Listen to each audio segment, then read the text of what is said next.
Hi everyone, my name is Rachel Waichi and I'll be presenting to you about tobacco use among adolescents. When I was looking at the data, I was mostly interested in looking at the trend of tobacco use among adults and young people, and my thought was, okay, there's a lot of intervention that's available that's helping people quit smoking that has also help decrease the prevalence of cigarette smoking.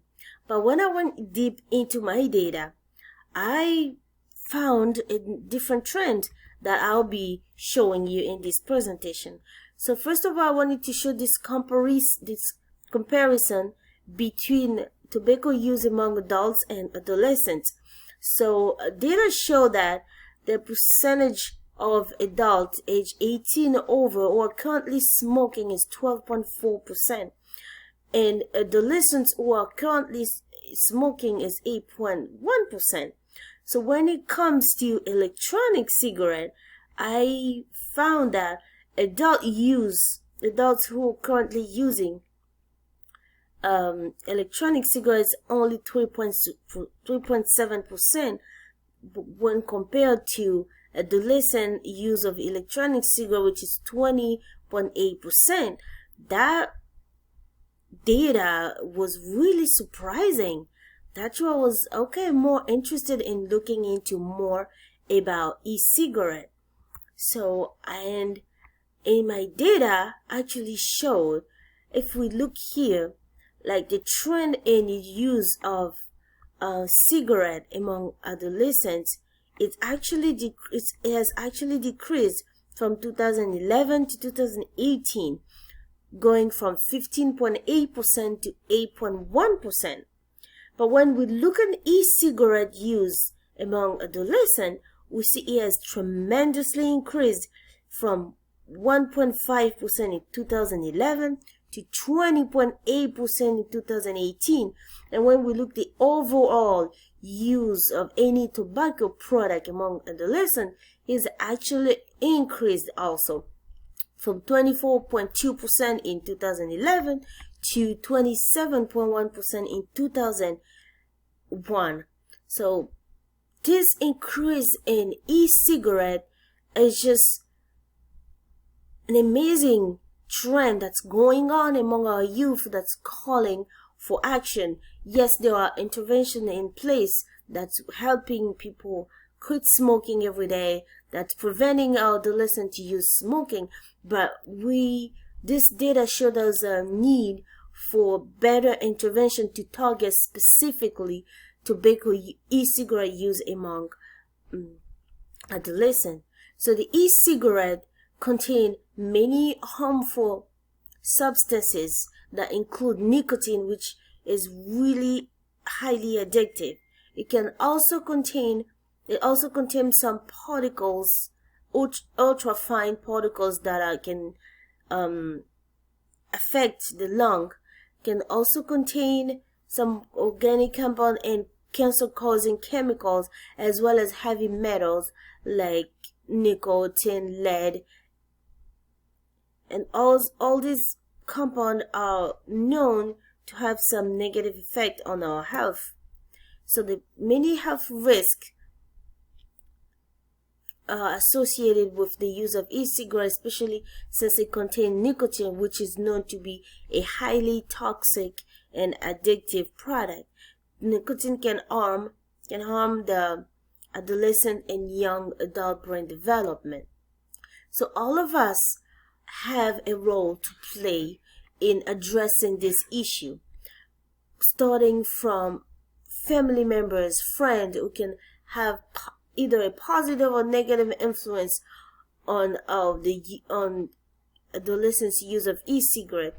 Educator, healthcare provider, mentor, public health worker can also participate in helping our youth engage in healthy behavior, in educating them, in sharing health material, sharing information about e-cigarette, the health risk of using e-cigarette. We also, law enforcement, our police, the legislator can play a role in influencing, addressing these issues. So there are other elements that enter into play, like we have social media that's highly used by adolescents, as well as magazine where adolescents find ads about smoking, about e-cigarette, about all these products, as well as local businesses whose role can be tremendous in making this product accessible to our youth. So the call to action today is to have strategies for all of us, to work on strategies and intervention now to prevent the initiation, or help adolescents who are currently smoking, help them to participate in smoking cessation programs. So we need to work on prevention strategies that involve all the people that can influence, the parent, coaches, school nurses. All these people can participate in helping our youth, community leaders, and also we have to use the means that are more that are attractive to our youth. All this new technology, social media,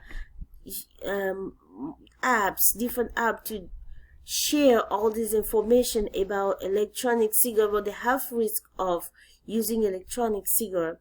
We also have to develop prevention intervention for adolescent and youth, young adult population outside of school, in the community. All these different programs are needed to help them understand what are the health risks associated with the use of e-cigarette.